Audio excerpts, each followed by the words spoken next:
So Needlebark says, I do have a question for you. I saw in the previous video of a glimpse of your thread organizer.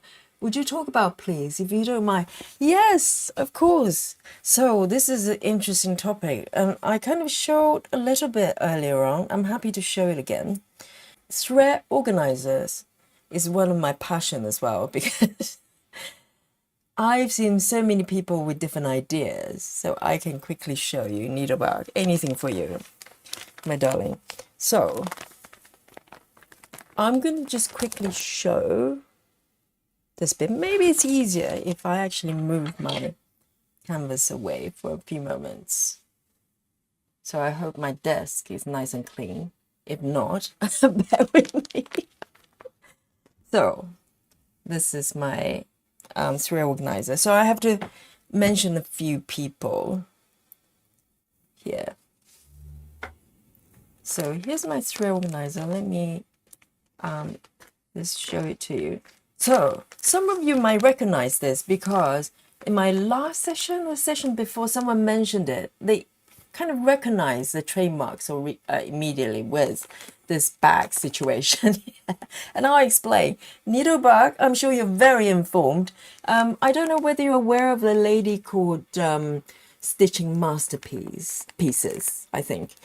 If not, definitely look her up. So these thread cards, originally, you can see there's a puncture hole here, all of them. So what I did originally, my own hack was to, I print out, because I'm a designer as well by, you know, in my many lifetimes before.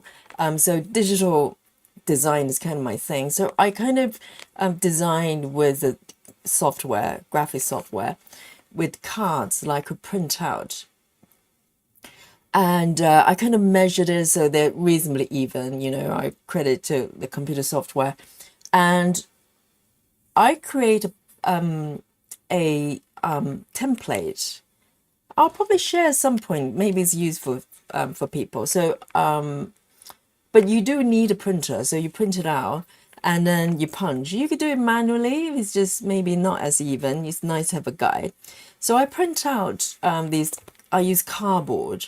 And then what I did was I wanted to be able to part my needles somewhere.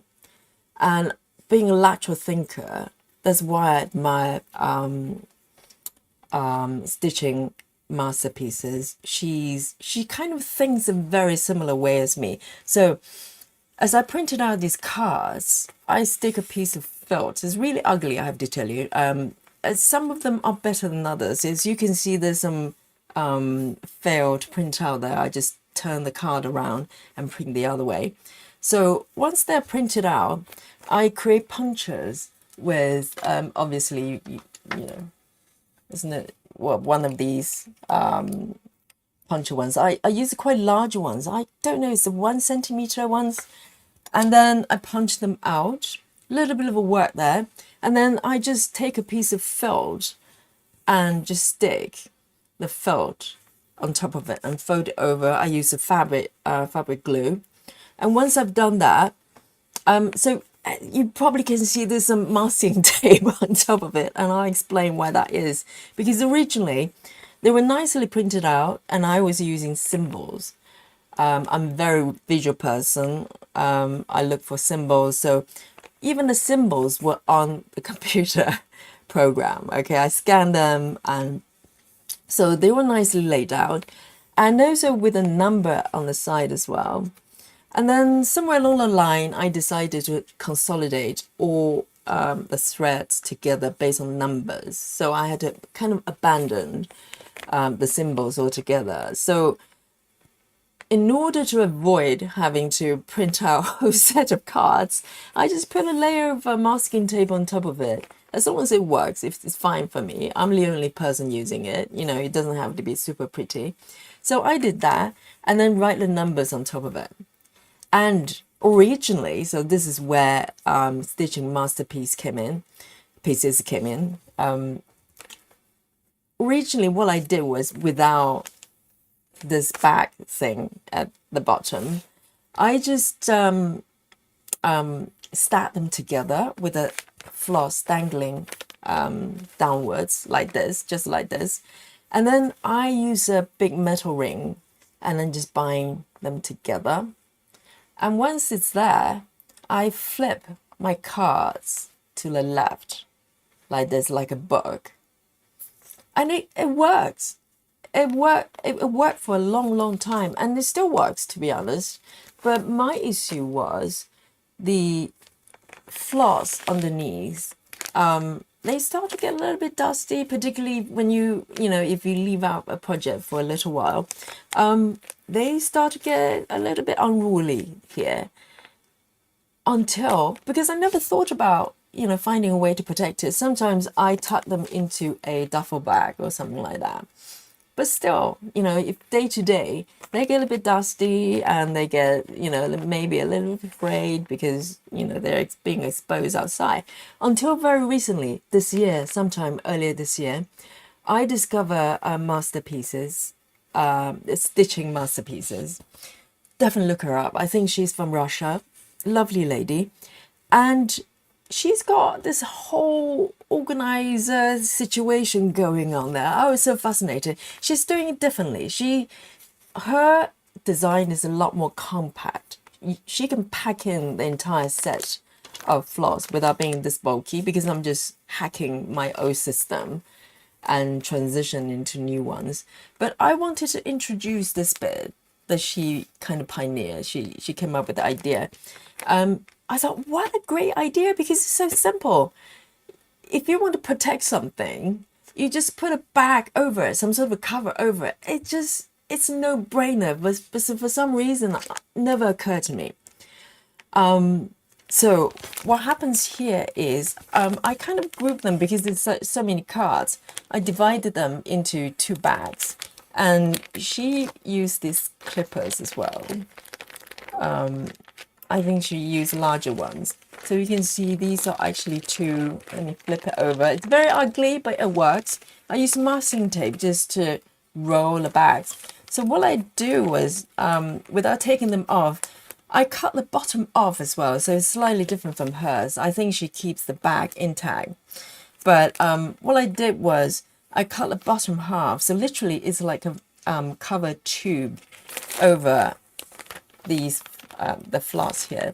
So occasionally I can just remove the masking tape here and then just go in and tidy up all my floss like a kitten. I'll just go in, and then because the bottom of the bags, they're open, and I just go in and tidy it up. And I actually did so just a couple of days ago, because as you pull the thread out, so what you do, I think a lot of people use different system, and you just tease the a thread out. I know some people probably put the thread in the other way. I prefer to tease from this bit, so that's what I do.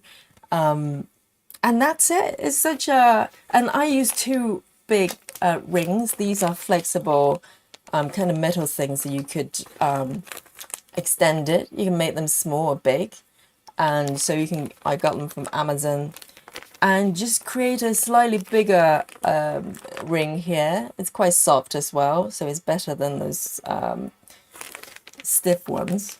That's kind of fixed in size. This I can increase or decrease the size of the ring and just hook them over. It works. It's working really well, Needlebug. So I can't recall your system there. Maybe you were doing, maybe I've seen a couple of videos of yours that we're talking about sort of your organizers, but it was a while ago, so forgive me. But yeah, so I kind of hacked my way through to make it work, to have the benefit of the protection there. So when I use my thread, so if for a smaller set for other projects, very often I just pop it on top of my stand and just tease the thread out. But this is so big, so I have it on the side. But normally what I do is just I go through the number, I roughly know where it is. I flip them through, find the floss and just tease it out. That's it. Really simple. So Needlebark says, I really like the idea. I've been using similar cards, but hate how thread gets tangled. Rather ratty. So thank you so much for sharing. Anything for your needlebarks. I have nothing to teach you, really. But I do experiment a lot. That's true. You can tell I spend a lot of time trying to design a card that works. And I'm forever changing till I find something that really sticks. Absolutely. Like, absolutely. That's part of the fun, isn't it? It's like, just when you think you have the system going, that works really well. Let me just put these clippers back. And someone else comes along with a great idea, and you feel like the whole world's changed. So, so there you go. That's my system. I hope that helps. And I'll probably clip this bit out as a separate video. I think a lot of people have been quite curious about the organizer. So thank you so much for mentioning it, and gives me the motivation to actually do a proper explanation.